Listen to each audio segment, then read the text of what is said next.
Assalamualaikum warahmatullahi wabarakatuh. Apa kabar Bapak Ibu Guru Binaan semuanya? Mudah-mudahan dalam keadaan sehat walafiat. Pada kesempatan kali ini saya ingin membahas tentang kriteria ketuntasan minimal atau yang disebut dengan KKM. Pengertian KKM. Kriteria ketuntasan minimal yang selanjutnya disebut KKM adalah kriteria ketuntasan belajar yang ditentukan oleh satuan pendidikan dengan mengacu pada standar kompetensi lulusan, mempertimbangkan karakteristik peserta didik, karakteristik mata pelajaran, dan kondisi satuan pendidikan. KKM dirumuskan setidaknya dengan memperhatikan 3 aspek. 1. Karakteristik peserta didik atau intake. 2. Karakteristik mata pelajaran atau kompleksitas materi atau kompetensi. 3.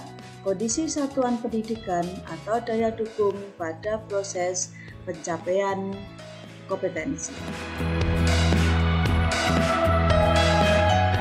Intake atau karakteristik peserta didik. Bagi peserta didik baru, tes pada saat masuk MI. Bagi peserta didik kelas 2 dan seterusnya, antara lain memperhatikan rata-rata nilai raport semester sebelumnya. Kondisi satuan pendidikan atau daya dukung meliputi 1. Kompetensi pendidik atau SDM guru. 2. Jumlah peserta didik dalam satu kelas. 3. Predikat akreditasi sekolah atau madrasah. 4. Kelayakan sarana dan prasarana. Kompleksitas. Karakteristik mata pelajaran atau kompleksitas adalah tingkat kesulitan dari masing-masing mata pelajaran yang dapat ditetapkan antara lain melalui expert judgment guru mata pelajaran, melalui forum musyawarah guru mata pelajaran atau MGMP, atau KTG tingkat sekolah atau madrasah dengan memperhatikan hasil analisis jumlah KD, kedalaman KD, keluasan KD, perlu tidaknya pengetahuan bersyarat. Contoh kriteria skala penetapan KKM. Intake tinggi 80-100, sedang 69-79, rendah kurang dari 65. Daya dukung tinggi 80-100, sedang 69-100, rendah kurang dari 65.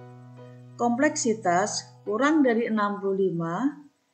Kompleksitas semakin sulit semakin nilainya kecil, kurang dari 60. Sedang 69-79, rendah 80-100.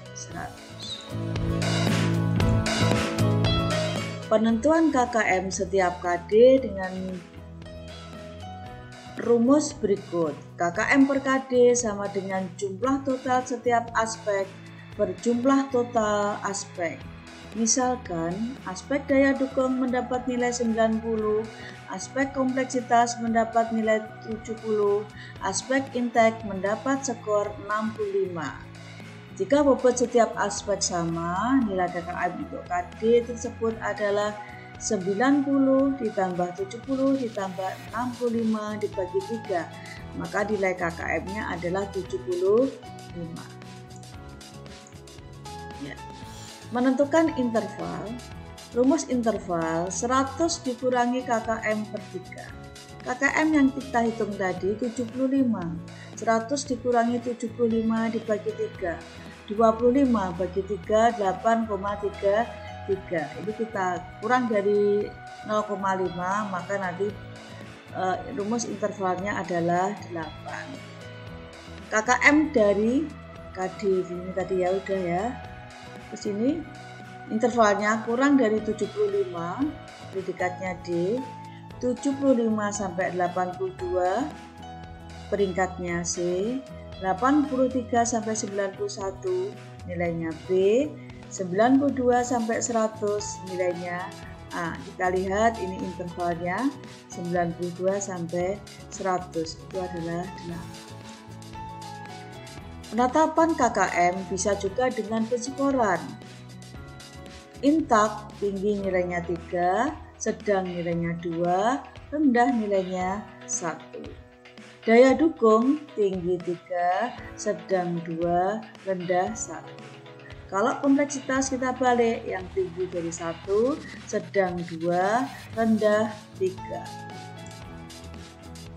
Jika KD memiliki kriteria kompleksitas tinggi berarti ini 1, daya dukung tinggi berarti 3, intek peserta didik sedang berarti 2, maka nilai KKM-nya adalah 1 ditambah 3 tambah 2 dibagi dengan skor maksimal yaitu 9 kali 100 diperoleh 66,7. 66,7 kita bulatkan menjadi 67, maka nilai KKM nya adalah 67. Menentukan KKM mata pelajaran. Menentukan KKM setiap mata pelajaran sama dengan jumlah KKM per KD per jumlah banyaknya KD. Menentukan KKM setiap tingkatan kelas dengan rumus jumlah KKM per mata pelajaran per jumlah mata pelajaran pada tingkat kelas.